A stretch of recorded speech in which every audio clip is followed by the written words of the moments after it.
Je vais maintenant passer la parole à Emmanuel Thiénot. Emmanuel Thiénot, vous êtes notaire, associé au sein de l'Office Thiénot et Associés, qui exerce depuis un petit bout de temps son activité, puisque votre famille est implantée à Reims et l'étude a été créée en 1883. Vous êtes également membre fondateur du groupe Monassier, dont je rappelle le groupe a la gentillesse de nous mettre à disposition cette plateforme depuis l'origine. À chaque webinaire, on a la chance de bénéficier de l'appui de Monassier. Donc, j'en profite pour le remercier à nouveau.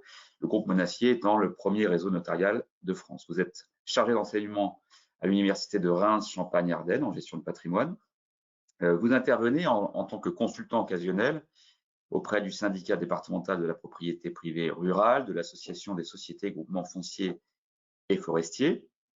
Et vous avez développer une réelle expertise dans le droit de la forêt et vous accompagnez de nombreux clients qui sont des institutionnels ou des particuliers qui justement ont fait le choix d'investir dans la forêt. Donc vous êtes particulièrement bien placé pour nous expliquer justement sur ces questions de propriété, de transmission, mais également les contraintes que vous, en tant que notaire, vous avez pu identifier sur le plan à la fois réglementaire ou fiscal.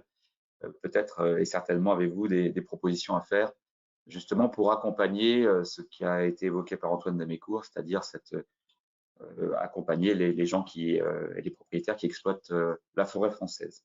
À vous la parole. Merci de cette présentation et introduction. Et je vais essayer en effet de le faire sur ce bref délai qui m'était accordé en rappelant et en renvoyant évidemment aux travaux qui ont été réalisés par les membres du Congrès des notaires de 2018 qui a fait à cette époque un nombre de propositions importants et qui aujourd'hui ne sera qu'une reprise en quelque sorte de ces travaux de l'époque qui n'ont pas encore été suivis des faits, tant le chantier est important. Avec ces 17 millions d'hectares, la forêt française représente aujourd'hui, on l'a dit, un tiers du territoire métropolitain. Elle constitue donc un atout face aux défis écologiques, sociaux et économiques de demain, à la fois en permettant une absorption des émissions de gaz carbonique du pays, en constituant une réserve pour la biodiversité animale et végétale, en offrant un nombre d'emplois importants, notamment dans la filière bois-matériaux, dont il faut encourager la transformation en France, et en offrant un autre mode d'énergie, la biomasse. Évidemment, ce bois-énergie sera insuffisant pour fournir la totalité de l'énergie nécessaire aux économies contemporaines. Mais elle constitue aujourd'hui, une fois encore, la première énergie renouvelable dans le monde, en représentant près de 10% de l'énergie mondiale consommée. L'enjeu est important et la forêt mondiale a vu sa taille diminuer, mais on constate une réelle prise de conscience de cette nécessité de protéger ce capital vert. Les débats d'aujourd'hui, l'organisation de travaux comme aujourd'hui en témoignent. Et on voit en France que le territoire forestier français, qui a été réglementé déjà depuis 2 siècles, a presque doublé, en passant de 9 millions d'hectares en 1840 contre 17 millions d'hectares en 2021. Toutefois, l'exploitation de la forêt doit encore se développer, puisqu'aujourd'hui, on constate qu'il y a à peine la moitié du capital forestier qui serait exploité. Donc, il vient d'être exposé que certains propriétaires, en effet, géraient bien leur forêt. Cela, il faut le souligner, il faut être un peu positif, mais on voit aussi beaucoup de forêts qui sont à l'abandon et qui ne sont pas bénéfiques pour les défis écologiques, socio-économiques auxquels on doit faire face. Les difficultés actuelles de la forêt sont essentiellement dues à cette sous-exploitation. Il y a aussi des raisons environnementales, de sécheresse, comme on l'a exposé sur le plan technique l'un des intervenants de ce jour. Mais la sous-exploitation, comment on l'explique? Eh bien, elle serait principalement liée au morcellement de la forêt française. Cette forêt, donc un territoire de 17 millions d'hectares, est répartie pour 75% à des privés, 16% à des collectivités, 9% à l'État. Donc la majeure partie du territoire appartient à des privés et à 3 500 000 privés. Donc il y a un morcellement important. Et c'est dans ce contexte que les pouvoirs publics ont conscience que la forêt française constitue un atout pour le réchauffement climatique, dans le contexte actuel de réchauffement climatique. Et à ce titre, ils ont souhaité donner des outils pour mieux exploiter la forêt, avec toujours un souci de gestion durable et de préservation de cette forêt. Ces outils tiennent principalement au regroupement de la propriété forestière et l'autre outil à des incitations fiscales. Il y en a d'autres, mais c'est ceux que je connais principalement en tant que notaire. Sur le regroupement de la propriété forestière, on peut considérer qu'il s'agit d'un outil pour mieux exploiter la forêt. En effet, on aura, avec une forêt d'une taille plus importante, plus de moyens pour bien l'exploiter. Pour y parvenir, eh bien, il y a le recours aux sociétés, évidemment, qui a eu un regain sur les dernières années, et également la mise en place de droits de priorité en cas de vente. Ces deux outils contribuent au maintien, voire à l'accroissement de la taille des propriétés forestières.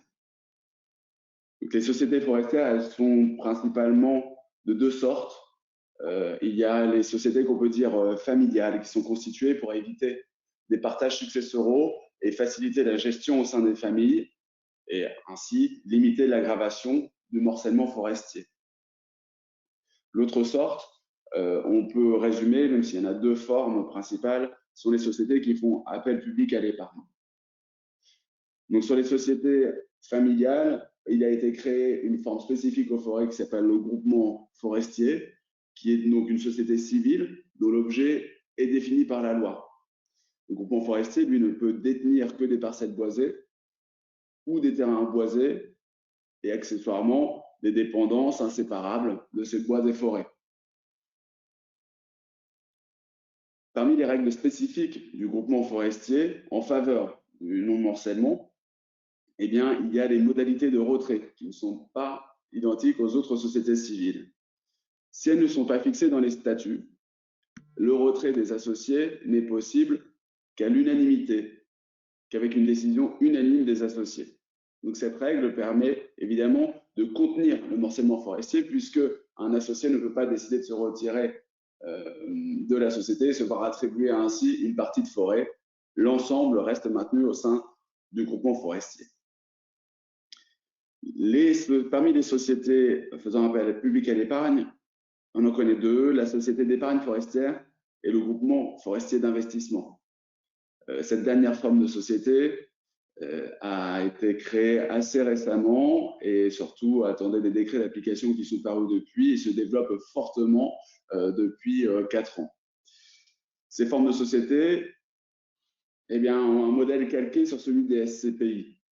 Elles permettent d'ouvrir l'investissement forestier au public et donnent ainsi les moyens à des professionnels d'apporter une bonne gestion à la forêt et de procéder au regroupement de la propriété. Ce sont des sociétés qui généralement ont soit leurs propres techniciens parmi les salariés, soit recours à des professionnels locaux. Certains intervenants pourraient en témoigner aujourd'hui. Voilà pour le premier outil mis en évidence. Deuxième, autre outil dans le regroupement de la propriété forestière, ce sont les droits de priorité. Ils sont nombreux et complexes à manier, de sorte que je ne vais pas rentrer dans le détail, mais simplement vous dire qu'aujourd'hui, une parcelle forestière, surtout quand elles sont de petite taille, peut faire l'objet de nombreux droits de priorité en faveur du voisin, de la commune, de l'État, du département, de la SAFER et même au-delà de l'indivisaire ou du fermier. Et là-dessus, la superposition de tous ces droits de priorité ne simplifie pas les ventes de parcelles de petite surface. Parmi les propositions donc, faites par le 114e Congrès des notaires, dont Maître Clerget et Maître Gans sont les dignes représentants aujourd'hui, eh bien, il a été fait la proposition que tous les droits de priorité qui répondraient à cette politique publique bien soient regroupés finalement en un unique droit de priorité au profit d'un unique établissement qui serait chargé de mettre en œuvre cette politique par le biais d'acquisition-rétrocession, comme on le connaît dans le monde agricole avec les SAFER. En deuxième outil, là, permettant peut-être de préserver et transmettre la forêt, en tout cas de le favoriser, eh bien, ce sont les incitations fiscales qui sont ouvertes par la loi.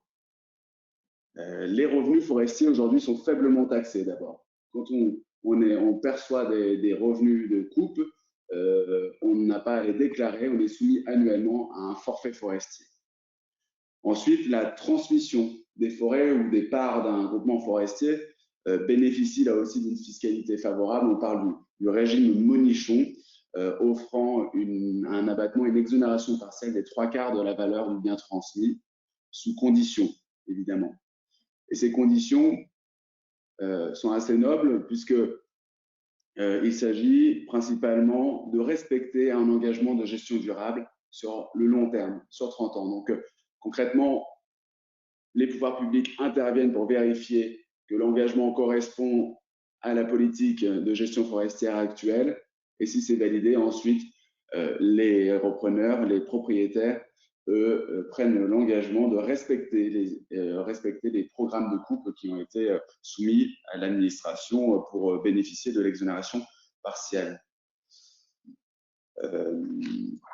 On a également un impôt sur la fortune immobilière, un ancien ISF, qui lui aussi bénéficie d'une exonération sur les biens forestiers, puisque là aussi on a à peu près sous les mêmes conditions une exonération des 3/4 de la valeur de ces biens. Enfin, parmi les incitations fiscales, il existe des crédits d'impôt qui autrefois aussi étaient sous la forme de réduction d'impôt, mais ça a été simplifié en début d'année. C'est le dispositif d'encouragement fiscal à l'investissement en forêt, ce qu'on appelle le DEFI qui permet de bénéficier donc d'un crédit d'impôt plafonné à 12 500 € et correspondant à 25% de l'investissement réalisé dans la forêt. Ce dispositif avait été créé à la suite des tempêtes de 99 et 2020, initialement de façon temporaire pour faire face aux défis de reconstruction de ces forêts à la suite de ces tempêtes, mais finalement se pérennise, se proroge dans le temps, s'adapte un petit peu, et en particulier, il trouve aujourd'hui une nouvelle résonance avec la volonté du gouvernement de lutter contre le réchauffement climatique en vue de parvenir à une neutralité carbone à l'horizon 2050. Donc cette lutte passera nécessairement par une optimisation de la gestion forestière en France, et principalement des petites surfaces, aujourd'hui délaissées par leurs propriétaires, pour partie, et non exploitées. La lutte contre le morcellement de la propriété française devient donc un enjeu primordial. Et je terminerai avec peut-être une ouverture sur l'international pour dire que les intérêts que présente la forêt, on l'a vu aujourd'hui, ne se limitent pas au territoire français. La politique française, en revanche, de gestion durable des forêts, semble avoir fait ses preuves et correspond à un modèle sur le plan européen. À ce titre, elle pourrait peut-être un peu mieux s'exporter, et à cet effet, des capitaux français pourraient être investis dans des forêts européennes qui bénéficieraient d'engagements de gestion durable comparables à celles appliquées en France. Et pour y parvenir, là aussi, il pourrait y avoir des incitations fiscales. Les avantages fiscaux liés à la forêt aujourd'hui en France pourraient être étendus aux forêts européennes dès lors qu'elles présentent des garanties de gestion comparables.